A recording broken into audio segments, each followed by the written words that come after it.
नर्मदे हर हर अन्नपूर्णा प्रसन्न। आपण हे खानदेश किंवा जळगाव पद्धतीचं लोणचं गुळ घालून तयार करणार आहोत। चला तर, माझी मैत्रीण संजीवनी इंगळे हिने ही रेसिपी माझ्याबरोबर शेअर केलेली आहे। ती स्वतः जळगावचीच असल्यामुळे याप्रमाणेच आपण हे लोणचं तयार करणार आहोत। याकरता जेव्हा आपण मीठ घेतो तेव्हा ते छान भाजलेलं पाहिजे की त्याच्यामध्ये कोणताही पाण्याचा अंश असता कामा नये। सुरुवातीलाच घेताना या धुवून पुसून कैऱ्या घेतलेल्या होत्या। अगदी त्याच दिवशी जरी तुम्हाला लोणचं घालता आलं नाही तरी हरकत नाही। कैरीच्या फोडी या एकदम काळ्या पडलेल्या आहेत। आता मी त्याला हळद आणि मीठ घातलेलं आहे आणि इथे तुम्ही बघू शकताय की जसा हवा तसा रंग आलेला आहे, त्याचा राप सगळा निघून गेलेला आहे। त्यामुळे जरी लोणचं आपलं घालायचं राहिलेलं असेल तरी काळजी करायचं काहीच कारण नाही। हे दोन्ही रंग तुम्ही बघू शकता, दोन्ही मधला फरक तुम्हाला कळेल की हळद मीठ लावल्यानंतर हा नेहमीसारखा रंग आलेला आहे। आता लोणच्या करता ज्या कैऱ्या घ्यायच्या त्या राजापुरी, कारण त्या जरा गोडसर असतात। आपल्याला यामध्ये गुळ घालायचा आहे, त्या दृष्टीने कमी गुळ लागतो म्हणून राजापुरी कैऱ्या आपण घेतलेल्या आहेत। जे मसाले घालायचे आहेत ते आपण बघून घेऊ शकतोय। हे सगळं आपल्याला लोणच्यामध्ये घालायचं आहे। यासाठी आपण 5-6 मिरे घ्यायचे आहेत, त्याचप्रमाणे 7-8 लवंगा घ्यायच्या आहेत। मिऱ्यांसारखा दिसणारा एक कपूर चिनी मसाल्याचा पदार्थ आहे, तर आपल्याला 7 ते 8 वापरायच्या आहेत। माझ्याकडे त्या आता उपलब्ध नाहीयेत, पण खरी जी चव येते लोणच्याला ती त्यामुळेच येत असते। यासाठी आपण अर्धा चमचा सुंठ पावडर वापरणार आहोत। ही जी दालचिनी आहे, आपल्या बोटाचं पेर असतं तशी 2 पेर एवढी ती घ्यायची आहे। 2 मसाला वेलची आपण वापरायची आहे। यासाठी धने आहेत ते 1 डाव मी वापरलेले आहे। तेवढीच आपल्याला मोहरीची डाळ, तेवढीच आपल्याला बडीशोप वापरायची आहे। जे हिरा हिंग खूप स्ट्रॉंग असतो त्याप्रमाणेच तो वापरायचा आहे।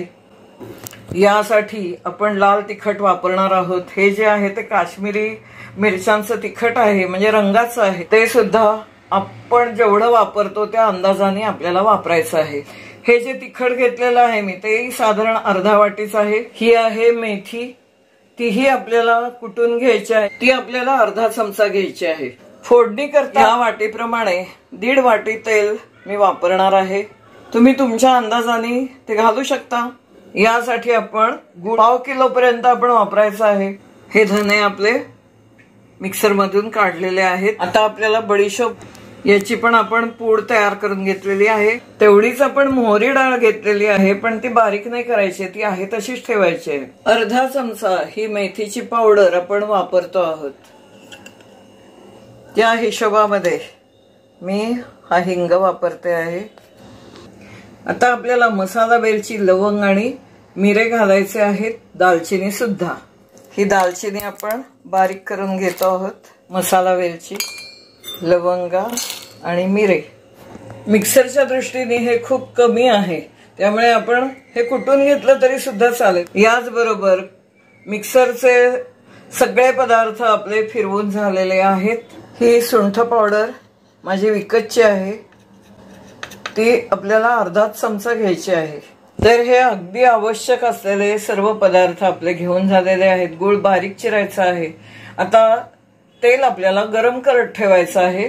हे जे तेल आहे ते आपल्याला आता मंद आचेवर ठेवायचं आहे। 1/2 वाटी तेल मी याकरता वापरते आहे। इतका वेळ ते तापवायचं आहे की साधारण 15-20 मिनिटं तरी याला लागतील, इतकं मंद आचेवर ते ठेवायचं आहे। आणि अशा पद्धतीने केल्यावर एकदम खमंग असं लोणचं तयार होतं। आपण आता अंदाज घ्यायचा आहे की मंद गॅसवर तेल तापलेलं आहे, थोडासा धूर दिसतोय। ताव किती आहे हे आपल्याला कळेलच। हात असा ठेवल्यानंतर गरम लागलं पाहिजे। तेल तापलेलं आहे। आता आपल्याला गॅस बंद करायचा आहे। आपण गूळ बारीक चिरून घेतलेला आहे। ही साधारण वाटी 100 ग्रॅमची धरली तर 1/4 वाटी मी गूळ घेतलेला आहे। तुम्हाला अजून हवा असेल तर तो तुम्ही घेऊ शकता, तो नंतर आपण घातला तरी चालतो। गॅस आपण बंद केलेला आहे। आपल्याला क्रमाक्रमाने तेल वाटीमध्ये घालत जायचं आहे। पहिल्यांदा मी मेथीच्या वाटीमध्ये ते घालून घेते। त्यानंतर आपण हिंगामध्ये घालतो आहोत मोहरीची डाळ, बडीशोप,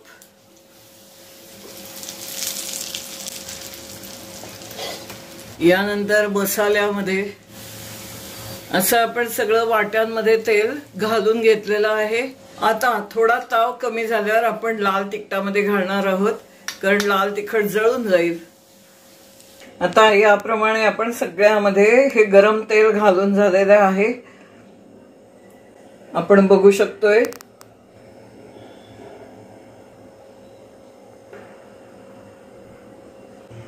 हे सर्व मसाले आणि गूळ, मीठ हे सगळं आपल्याला गार झाल्यानंतर एकत्र करायचं आहे आणि मग हे आपलं जळगावी पद्धतीचं, खानदेशी पद्धतीचं गोड लोणचं तयार होणार आहे।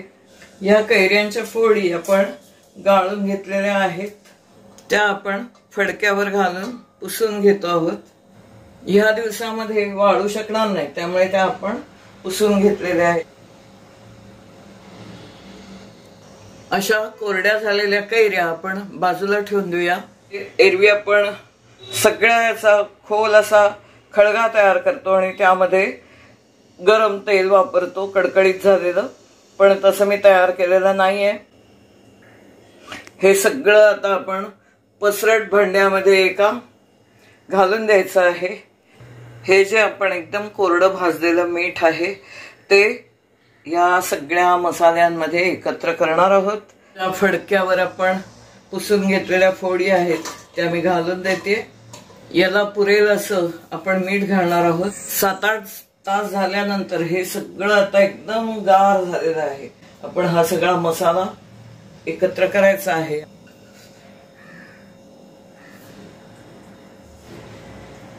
हा मसाला, लाल तिखट, हे असं सगळं आपल्याला एकजीव करून घ्यायचं आहे। खडे मसाले, धने, बडीशोप असं छान वेगळंच असं लोणचं आणि त्यामध्ये गूळ मिसळलेला। तुम्हाला नको असेल तर तुम्ही तो स्किप पण करा। असं हे आपलं छान लोणचं तयार होत आहे। आता हे आपण 1 किलोचं लोणचं केलेलं आहे, त्याला कडकडीत तेल वापरलेलं आहे।